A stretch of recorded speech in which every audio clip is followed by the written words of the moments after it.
Ало. Абе, Валя ми звъня и разправя, че онова копеле Филипов да. пак се е разработил мамо стара.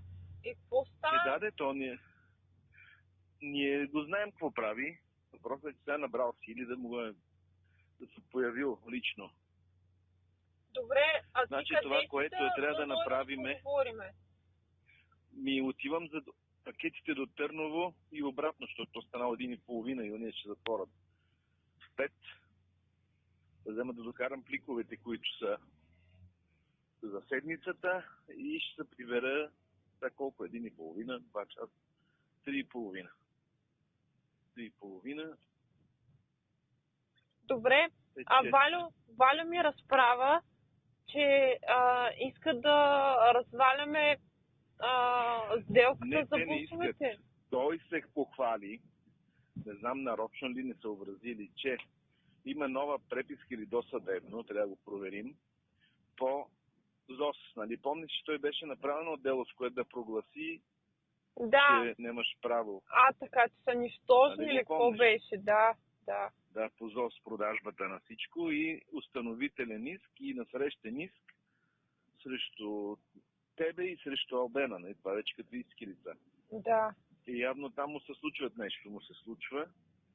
И варианта, аз попитах Анита да направим едно споразумение, защото да не гори и пътка, че разваляме тия договори.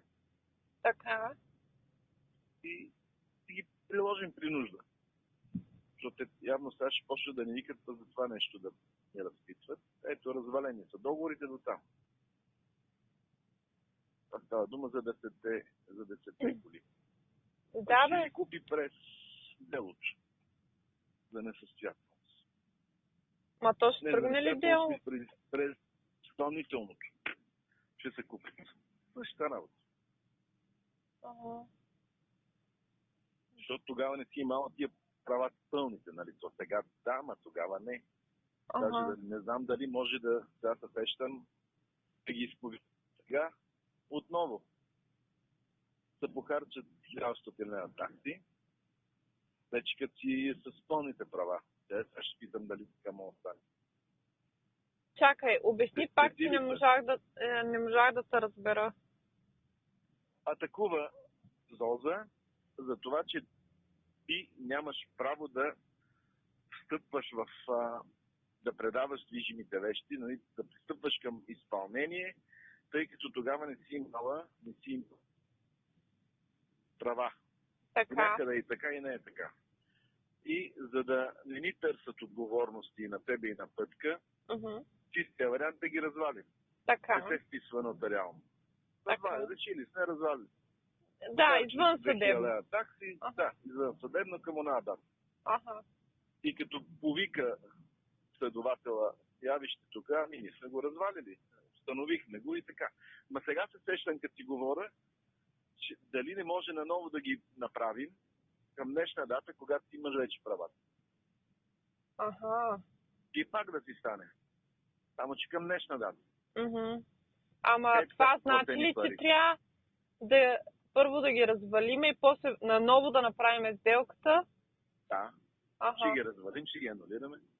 Да. Ще ги върнем, ще ги скъсаме пред нотариуса. Добре де. Ами, те нали сега са собственост на ПАК. Как ще минат обратно към ОД-то? Те трябва да се сменят талони. Те са собственост талони са на ОД-то, те не са прехвърлени. Не са прехвърлени, защото няма разпределение, защото няма дигнати запори. Има само едни нотариално изповядани договори, за които той твърди, че нямаш права. Завишени права и се разпоредила с чужда собственост, което може да добре де, ама ние нали ходихме с Пътка в КАТ, двете бяхме и те ни дадоха нови талони. Не, това са онези от Райфайзен, дето ги платиха 5-те. Говорят за 10-те, които са си вписаните на Йоско от 2012 година. Да бе, верно, да бе. Да. По протокол 8, дето ги обесценихме. Да. То всичко друго си е редовно. ЗОЗа е редовен. Сега ще звънна на Анита. ЗОЗа е редовен. Да. Провеждането й. Но не си имала ти правата на ОД-то да ги предадеш, може би. Добре, кога ще го правиме това нещо?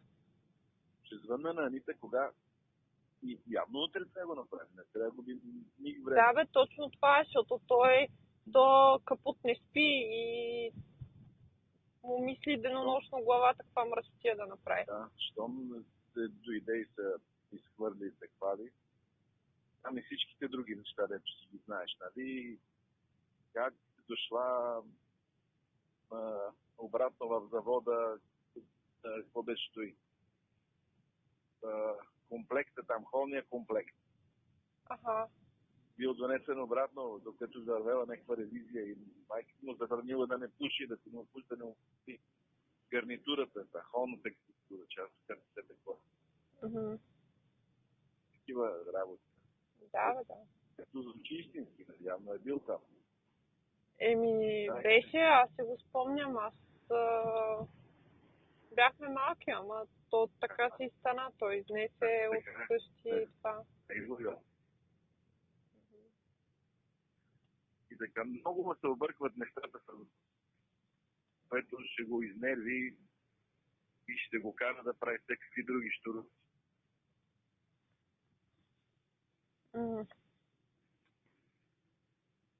Ало? Да, мисля си, трябва да се задействам. Оргазм му се обърка. Нали ти казах? Да. Отхвърли са му молбата? Основателно на разпределението. Те сега като се отхвърли молбата, сега ще изчисти държавата, ще бъде изчистена. Да. Дето остава чисто с 200 000. Има ли насрочена дата за разпределение? Има разпределение. Той е жалил разпределението. Какво да жали друго? Разпределението 216-190 нещо чиста списка. И другите 20 колки лева са такси. Разноски, да са присъдени на всички ни там. Какво ще вземе по нещо средно, но ще вземе. Но въпросът е, че ОД-то става без задължение към държавата. Да, това е добре. Защото... Така че може и несъстоятелност да не. Да. Зависимост от кредиторите от банки. Добре, чуй се с Анита и ако нещо се разберете, звънни да кажеш. Ще извъна сега да надигне, защото аз не мога да се върна или да се върна. Работното време за утре, стане утре е петък. Да, утре е петък. И го правим. Добре, окей. Добре. Айде. Айде, да. Чао.